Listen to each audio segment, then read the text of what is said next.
Apa itu waktu? Apakah dia pengendali segala peristiwa yang terjadi atau penonton yang berdiam mengamati dari balik layar? Kalau ditanya waktu itu wujudnya kayak gimana, apa jawaban kalian? Waktu adalah pedang. Menurut aku panjang. Kalau dari aku bermakna, mungkin berharga. Waktu adalah uang. Hal berharga yang tak bisa diulang kembali. Continuity. Selalu beda. Iya, karena menjelang akhir zaman jadi kayaknya cepet deh. Ruang, jam gitu.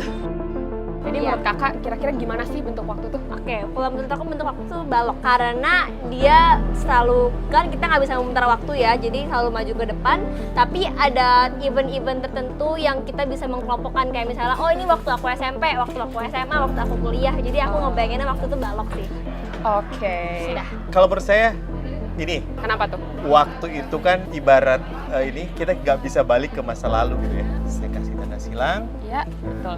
Iya, kalau menurut aku waktu itu bercabang sih. Karena kan ada beberapa yang memang mengungkapkan teori kayak paralel gitu ya. Jadi menurutku bercabang dalam arti ada potensi berbeda aja gitu di antara yang kita jalani sekarang sama kalau misalnya kita ngambil pilihan lain. Oh, Gitu sih. oke. Jadi misalnya kita sekarang, tapi habis itu ada potensi kita bisa kesini atau kesini gitu. Betul, tapi nanti kan tinggal kita milih mau yang mana. Coba. Aku mungkin beda juga sih. Menurut aku melingkar. Oke, Karena kenapa tuh? kayak waktu itu diibaratkan sama jam kan. Sedangkan jam dinding yang kita tahu kan lingkaran gitu. Oh, Jadi dia make berjalan sense. terus dan bentuknya melingkar gitu Oke. sih. First love, melingkar.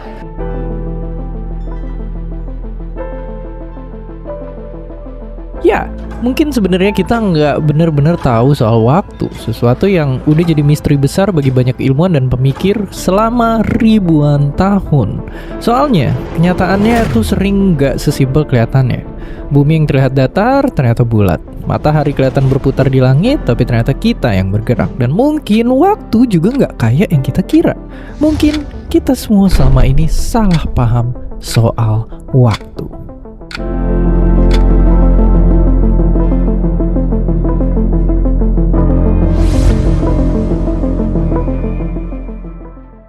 Selama ribuan tahun sebelum jam ditemuin, satu-satunya cara manusia buat ngukur waktu itu adalah ngamatin langit biru. Lama-lama umat manusia akhirnya juga ngitung siklus pergantian bulan dan juga akhirnya pergantian musim. Tapi masalahnya, semua itu tuh durasinya bisa beda-beda. Sampai akhirnya manusia tuh nemuin cara buat ngukur waktu yang lebih seragam. Ayunan bandul dan jam pasir. Ngamatin ini semua, salah satu pemikir terbesar zaman dulu nyimpulin kalau waktu adalah ukuran perubahan. Coba perhatiin, jam itu ngukur perubahan posisi bumi terhadap matahari, dan kalender ngukur perubahan bumi yang ngelilingi matahari. Ini artinya, waktu bergantung sama hal-hal lain dalam alam semesta. Kalau nggak ada sesuatu yang berubah, berarti nggak ada waktu. Tapi, apakah benar kayak gitu? Ribuan tahun kemudian, seorang jenius dari suatu desa di Inggris berpendapat sebaliknya. Menurutnya, waktu tuh bakal selalu mengalir, nggak bergantung sama perubahan apapun. Mau galaksi nggak gerak lagi, bintang berhenti bersinar, atau planet-planet membeku, ada waktu universal yang selalu berjalan. Bahkan kalau seisi dunia udah hancur, waktu tuh akan terus juga melaju. Dan aliran waktu ini sama di seluruh tempat di alam semesta. Newton itu mikir kalau waktu itu bukan ukuran perubahan, tapi dia tuh lebih kayak ibarat latar, panggung tempat segala hal di dunia itu terjadi. Dan inilah yang dijelasin dalam buku-buku pelajaran selama ratusan tahun. Tapi lalu muncul seorang jenius lain yang ngerombak pemahaman umat manusia soal sang waktu, yakni Albert Einstein. Sama kayak Newton, dia setuju kalau ada waktu yang terus berjalan secara universal. Tapi, waktu itu bisa berinteraksi sama hal lain dan sifatnya jadi relatif. Jadi dia bukan latar ataupun panggung, melainkan pemain lain dalam teater jagat raya. Dan Einstein mungkin orang pertama yang ada di ujung jawaban dari misteri bentuk alam semesta. Ilmu pengetahuan berhasil ngungkap kalau alam semesta kita terdiri dari medan-medan yang gak kasat mata, dan guncangan pada medan inilah yang ngebentuk semua hal di dunia kita. Cahaya kebentuk dari medan elektromagnetik, meja, kursi, dan bintang-bintang juga terbentuk dari medan lain, dan keberadaan medan gravitasi ngebentuk ruang waktu. Jadi ya, Menurut Einstein, ruang dan waktu adalah satu kesatuan yang bentuknya ibarat kain. Massa dan energi bisa bikin kain ini melengkung, dan lengkungan inilah yang kita rasain sebagai gravitasi. Ya, gilanya ruang waktu bisa dibengkokin sama benda-benda berat dan penuh energi. Tapi bahkan orang sejenis Einstein pun bisa salah. Ternyata masih ada sesuatu di balik waktu.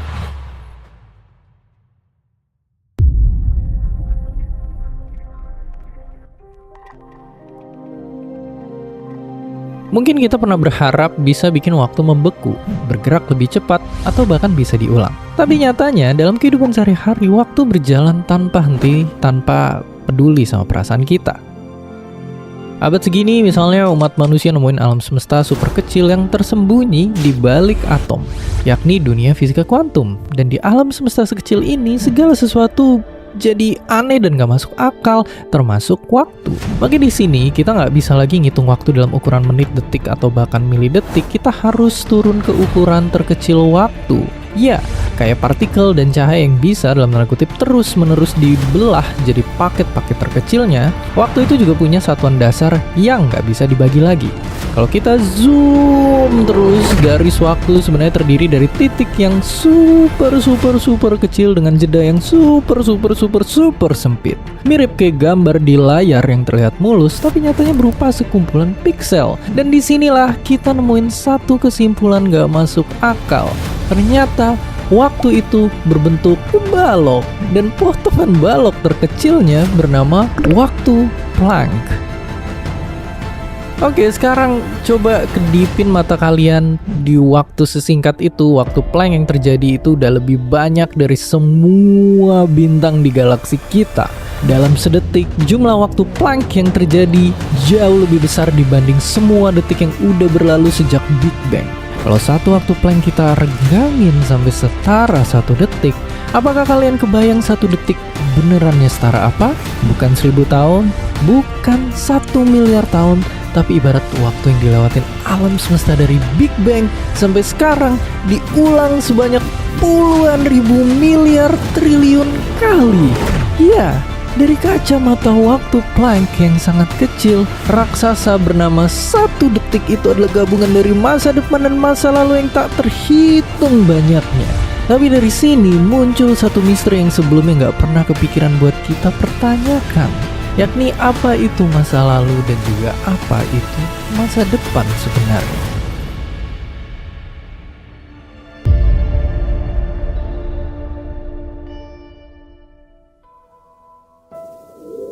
Di dunia kita sehari-hari, kita bisa tahu perilaku sesuatu bahkan ketika kita nggak ngeliat. Matahari ya bakal terus terbenam, burung bakal terus berkicau, dan air terjun bakal terus mengalir meski kita nggak ngamatin. Tapi di alam semesta yang super kecil, semuanya itu berubah. Karena pada puluhan tahun lalu, para ilmuwan tuh ngelakuin eksperimen terhadap sumber energi seluruh kehidupan di bumi, yakni cahaya. Laser ditembakin ke celah ganda, ngelewatin alat mendeteksi yang ngamatin celah itu. Hasilnya bener-bener bikin ilmuwan garuk-garuk kepala. Ketika nggak ada pendeteksi, cahaya itu ngelewatin kedua celah sekaligus, ngehasilin pola kesebar. Tapi kalau alatnya dipasang, cahaya jadi cuma bisa milih salah satu jalan, ngehasilin pola 2 garis lurus. Seolah-olah cahaya bisa tahu kalau kita tuh lagi ngamatin dan ngubah perilakunya sesuai pengamatan kita. Dan ini adalah salah satu hal paling gak masuk akal dari percobaan kuantum. Posisi suatu partikel baru ada ketika dia diukur. Sebelumnya kita bisa bilang kalau posisi partikel itu ada di semua kemungkinan tempat sekaligus. Atau nama kerennya, dia ada di dalam superposisi. Baru ketika ada pengamatan, partikel itu tuh akhirnya milih satu tempat buat berada. Tapi yang lebih gila lagi, ruang waktu juga bisa ada di kondisi superposisi. Karena sama kayak partikel, ruang waktu adalah objek fisik. Artinya urutan waktu pun jadi nggak mutlak. Suatu peristiwa bisa terjadi sebelum dan sesudah peristiwa yang lain. Masa lalu dan masa depan bisa terjadi bersamaan. Oke, tarik nafas dulu karena ini bener-bener gila. Bahkan ada ilmuwan yang bilang kalau mungkin nggak ada orang yang bener-bener bisa ngerti soal dunia kuantum. Hal-hal yang terjadi di sana tuh bener-bener nggak sesuai sama logika. Tapi kalau di dunia kuantum urutan waktu itu nggak pasti, kenapa kita ngerasa sebaliknya? Kenapa kita ngerasa waktu tuh selalu jalan dari masa lalu ke masa depan?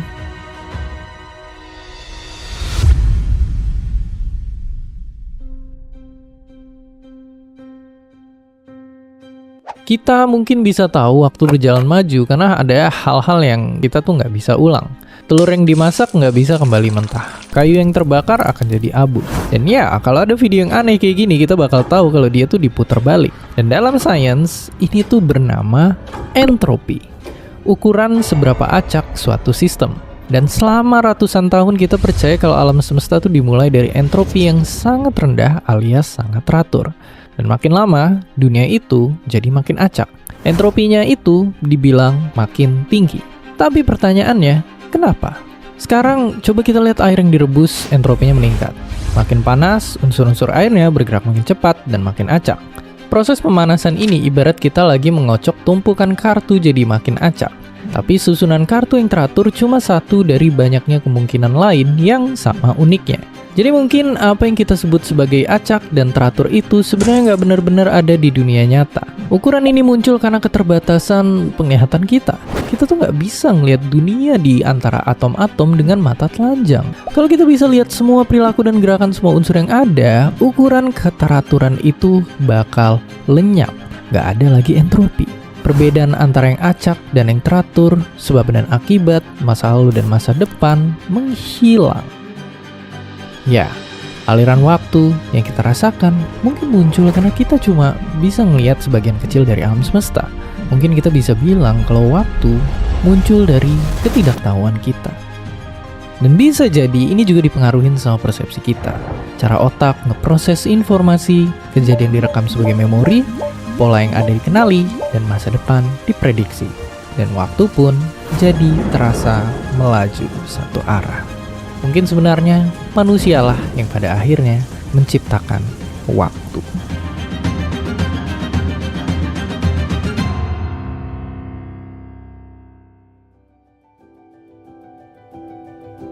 Ternyata ada banyak hal yang kita salah pahamin soal waktu. Mungkin dia bukan pengendali segala peristiwa yang terjadi, bukan juga penonton yang berdiam mengamati dari balik layar, melainkan sosok yang selalu menemani kita dalam perjalanan memahami dunia dan seisinya. Tapi mungkin kita bakal bisa lebih paham kalau kita bayangin alam semesta bukan cuma sebagai kumpulan benda, melainkan sebagai kumpulan peristiwa. Kalau kita cuma ngeliat dunia sebagai kumpulan benda, kita mungkin bakal ngeliat batu, tumbuhan, manusia, sampai bintang-bintang sebagai sekumpulan atom yang kebetulan nyatu. Tapi kalau kita ngeliat dunia sebagai kumpulan peristiwa, segala sesuatu termasuk setiap manusia jadi punya cerita. Kita bergerak, berubah, dan bertumbuh, bersemi, dan bermekar. Dan seperti biasa, terima kasih.